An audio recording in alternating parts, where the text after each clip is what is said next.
பிரகாஷ்ராஜ். ஏன்? எதுக்கு? கில்லி, சிவகாசி, போக்கிரி, வில்லு, வாரிசு நல்லா தானே போயிட்டு இருந்தது. அடி மேல அடி மேல அடி மேல அடி படத்துல தான் கொடுத்துட்டு இருந்தீங்க. படத்துல கொடுத்தா விஜய் மட்டும்தான் திருப்பி கொடுப்பாரு. ரியல் லைஃப்ல கொடுத்தா சத்யராஜ். நீங்க வச்ச வீட்டுல உங்க மகன் உங்க படம் வைக்காம விஜய் படம் வச்சதுதான் உங்களோட ஈகோவை டச் பண்ணிடுச்சு. அதுக்காக நீங்க என்னெல்லாம் பேசுனீங்க. நாட்டை ஆள்றதுக்கு ஸ்டாலின் தான் வேணும்னு நீங்க சொன்னீங்க. ஆனா விஜய் ஒரு வேட்பாளரை நிறுத்தி உங்க சிஎம் தோக்கடிச்சிட்டார். கமல்ஹாசன், நீங்க முதல்ல வந்து டிஎம்கே எதிர்த்தீங்க, தோத்துட்டீங்க. விஜய் வராரு, அப்போ என்ன நினைக்கணும்? நம்ம தம்பி வரான், அப்போ டிஎம்கே எதிர்க்கிறதுக்கு நாம விஜய் கூட கூட்டணி வச்சுக்கலாம் அப்படித்தானே நினைக்கணும். நீங்க விஜய் தோக்கடிக்கிறதுக்காக டிஎம்கேக்கு சப்போர்ட் பண்ணி போயிட்டுங்க. அது யாரு? சாட்டையா? வா வா வா வா. இல்ல இல்ல, அடிக்கல மாட்டே, வா வா வா.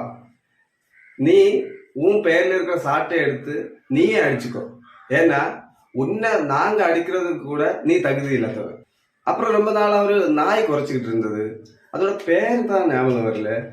ஜூல ஸ்டார்ட் ஆகும், லீல முடியும். 2 லெட்டர்ஸ் தான் இருக்கு, எனக்கு இன்னும் ஞாபகம் இல்லை. அப்ப அந்த நாய் இப்ப ரொம்பவே அடங்கிடுச்சு. ஏன்னா பிஸ்கெட் ரொம்ப ஜாஸ்தியா இருக்கு. பிஸ்கட் தீர்ந்துட்டுனா சொல்லி சிஎம் விஜய் கிட்ட இருந்து வாங்கி கொடுக்குறேன். அப்புறம் சில பேர் மனித வெடிகுண்டு இருக்காங்க. அவங்க இந்த பூமியில எந்த யூஸும் இல்லை. முடிஞ்சா அவங்கள இந்த பூமிக்கு அடிக்கடி புதைச்சிருங்க, அவங்க உள்ளே வெடிச்சு வெடிச்சு சாகட்டும். சில ஈனப்பிறவிகள் இருக்காங்க. விஜயால ஓட்டை வாங்க முடியாது, விஜயால 20 சீட்டுக்கு மேல வாங்க முடியாது, ஃபேன்ஸ் எல்லாம் ஓட்டரா மாறாது அப்படிலாம் சொல்லிட்டு. ரஜினி சார்கிட்ட ஒரு விஷயம், நீங்க அரசியல்ல வரேன்னு சொன்னீங்க, எல்லா கட்சிகளும் உங்களை எதிர்த்தது, அடிமையில அடி கொடுத்தது. சரி, இந்த நாட்டுக்கு நான் இதுக்கு நல்லது பண்றோம் அப்படின்னு நினைச்சு நீங்க திரும்பிட்டீங்க. அடுத்து விஜய் சார் வந்தாரு, உங்களை எதிர்த்த கட்சிகள் எல்லாம் விஜய் எதிர்த்து நிற்கிறாரு. அப்போ உங்களுக்கு சின்னதா சப்போர்ட் கொடுக்கலாம் இல்ல. அப்புறம் அஜித் சார் கிட்ட ஒரு விஷயம், உங்க ஃபேன்ஸ் எல்லாமே தரதல் கிடையாது, ஆனா ரொம்ப தரதல் இருக்காங்க. ஏன்னா இங்க விஜய் விசில் சின்னத்துல இருக்காரு, இங்க அஜித் கார் சின்னத்துல இருக்காரு. அப்படின்னா நாங்க எல்லாம் அஜித் ஃபேன்ஸ், விஜய்க்கு ஓட்டு போட மாட்டோம், அஜித்துக்கு போடுவோம்னு சொல்ல நியாயம் இருக்கு.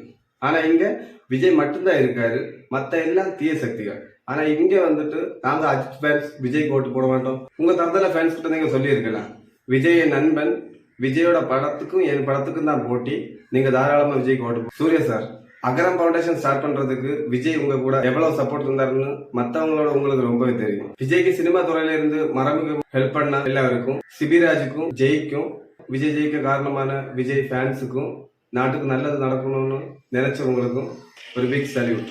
விஜய் ஜெயிச்சது பண்டிகையை கொண்டாடுங்களே.